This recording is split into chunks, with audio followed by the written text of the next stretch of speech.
Oke, assalamualaikum teman-teman. Kembali lagi dengan saya Kangkur atau Kak Mamung ya.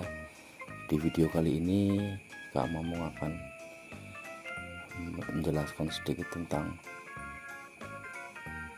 bahayanya atau ciri-ciri nyamuk demam berdarah ya. Mengingat saat ini sedang musim penghujan ya,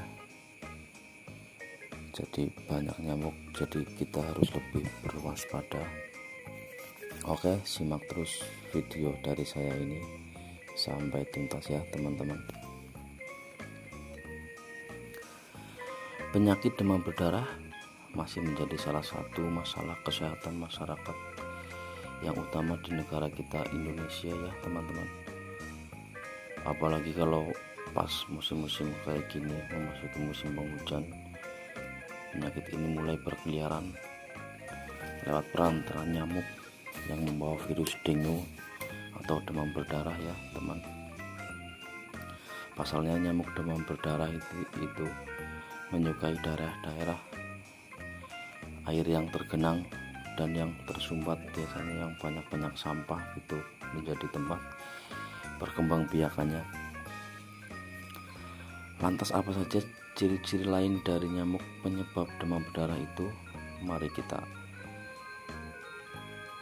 akan ulas sedikit tentang ciri-ciri nyamuk DBD yang harus kita waspadai ya teman-teman.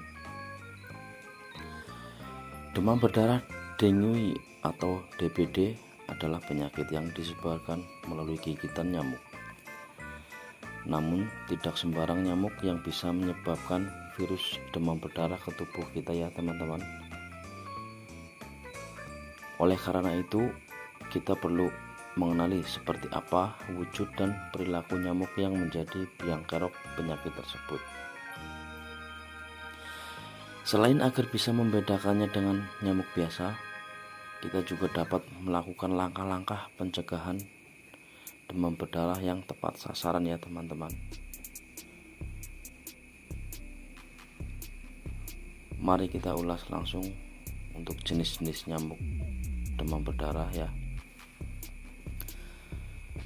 Penyakit demam berdarah sendiri disebabkan oleh virus dengue ya, yang diketahui terdiri dari 4 jenis virus, Den 1, Den 2, Den 3, dan Den 4. Di negara kita ini, Indonesia, virus ini ditularkan oleh 2 jenis nyamuk demam berdarah betina ya teman-teman. Ini khusus untuk jenis nyamuk betina, yaitu Aedes aegypti sebagai pembawa virus primer atau yang pembawa virus utama, dan Aedes albopictus sebagai pembawa virus sekunder ya kawan. Jenis nyamuk demam berdarah ini memiliki sifat antropofilik ya teman, yang artinya mereka lebih memilih untuk mengisap darah manusia.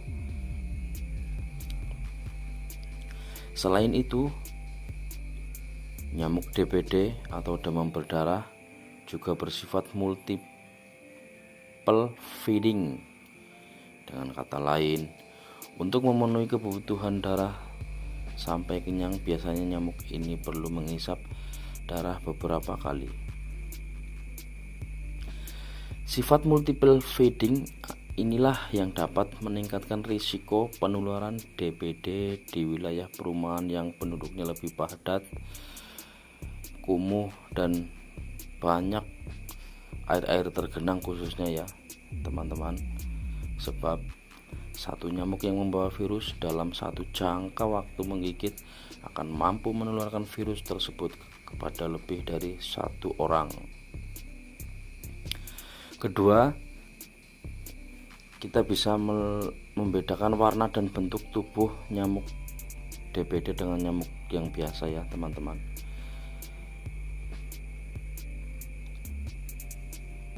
Cara mudah lainnya untuk mengenali nyamuk demam berdarah adalah dengan melihat warna dan bentuknya. Bila Anda menemukan nyamuk dengan ciri-ciri berukuran kecil dan berwarna hitam dengan belang atau loreng putih di seluruh tubuh. Dapat dipastikan itulah merupakan ciri-ciri nyamuk DBD tersebut.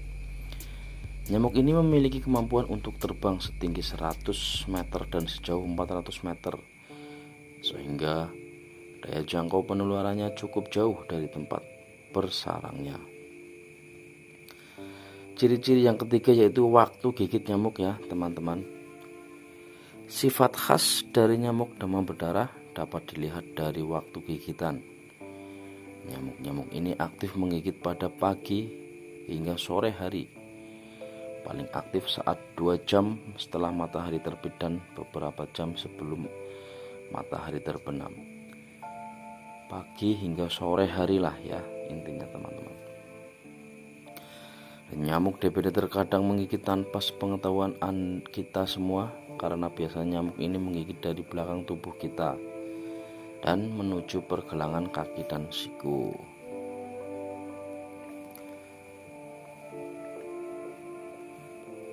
Untuk ciri yang keempat, tempat perkembangbiakan nyamuk DBD.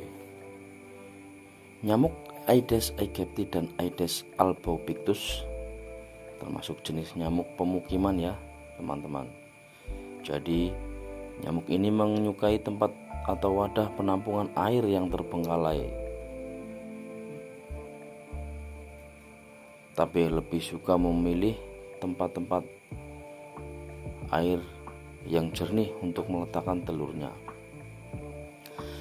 Tempat-tempat ini pun tidak hanya di dalam rumah saja, sebab tempat penampungan di luar, di kali, bahkan di tempat kecil pun yang ada air tergenang bisa untuk menetaskan telur-telurnya. Secara umum, nyamuk demam berdarah menyukai tempat yang agak gelap dan lembab ya teman-teman.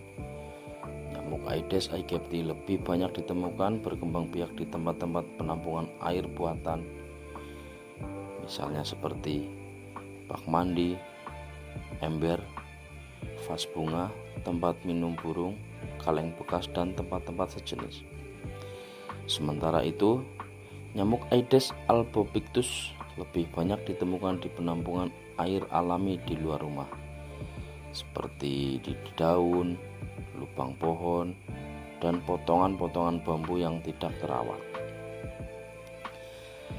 Bila kita memiliki kebiasaan menggantung baju di belakang pintu, sebaiknya kita harus lebih waspada, sebab tumpukan baju itu juga menjadi sarang hinggap yang disenangi oleh nyamuk demam berdarah. Dan yang kelima atau yang terakhir, pola jentik nyamuk DBD. Selain mengetahui ciri-ciri nyamuk demam berdarah, Anda juga perlu tahu jentik mana yang merupakan jentik nyamuk demam berdarah.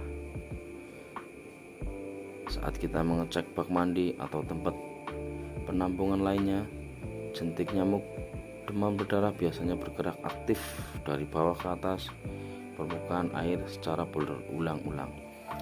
Jentik nyamuk atau ini telur lah ya teman-teman, telurnya itu yang kecil-kecil itu. Dan bila kita menemukan jentik-jentik seperti ini, segeralah kuras bak mandi kita guna mencegah perkembangbiakan nyamuk demam berdarah. Oke ya teman-teman, sekian sedikit ulasan tentang ciri-ciri khas nyamuk demam berdarah.